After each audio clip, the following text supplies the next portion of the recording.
Jésus se retira avec ses disciples au bord du lac, et beaucoup de gens venus de la Galilée le suivirent, et aussi beaucoup de gens de Judée, de Jérusalem, d'Idumée, de Transjordanie et de la région de Tyr et de Sidon avaient appris tout ce qu'il faisait, et ils vinrent à lui.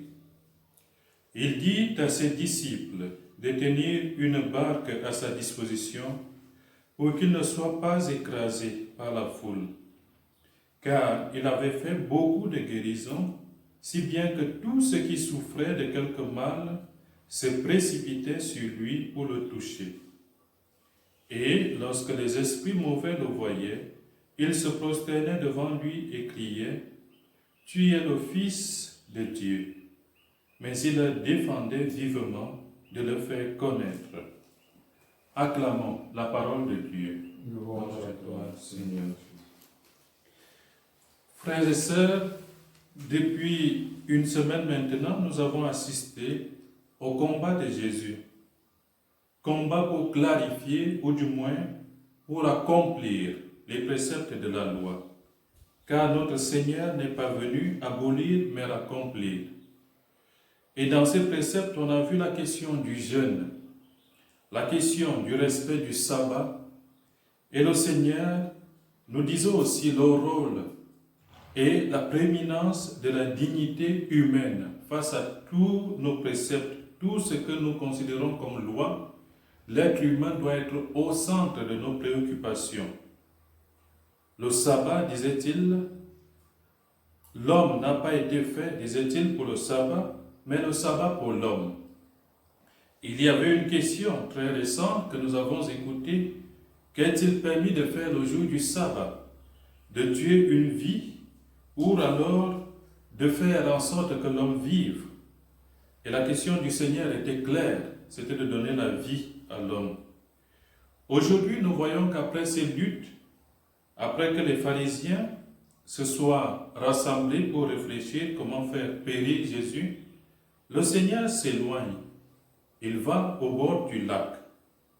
Et là, une fois de plus, beaucoup de gens viennent à lui, comme pour nous dire que c'est le Seigneur qui fait l'unité de tous les enfants de Dieu. C'est dans le Christ Jésus que nous sommes réellement unis. Et cela vient à point nommé parce que depuis le 18 janvier, nous célébrons la semaine de prière pour l'unité des chrétiens.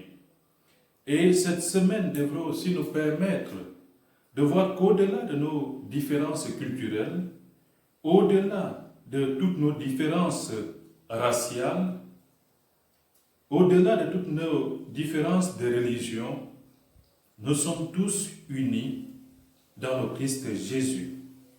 On voit cela se faire au bord du lac, où toutes ces personnes, ces pauvres de cœur, ces pauvres d'esprit, viennent à Jésus pour trouver auprès de lui le repos. Venez à moi, dit Jésus, vous tous qui peinez sous le poids du fardeau, et moi je vous procurerai le repos. La question qu'on peut se poser, frères et sœurs, en écoutant cet évangile, en voyant le Seigneur faire le rassemblement de tous ceux qui le cherchent, on ne nous dit pas de quelle religion toutes ces personnes étaient. On ne nous dit pas de quel bord politique toutes ces personnes étaient, mais on sait que dans cette assemblée, il y a aussi bien des pharisiens, des scribes, des partisans d'Hérode, que toutes les personnes qui étaient assoiffées de voir enfin le Messie, assoiffées d'écouter la parole de Dieu.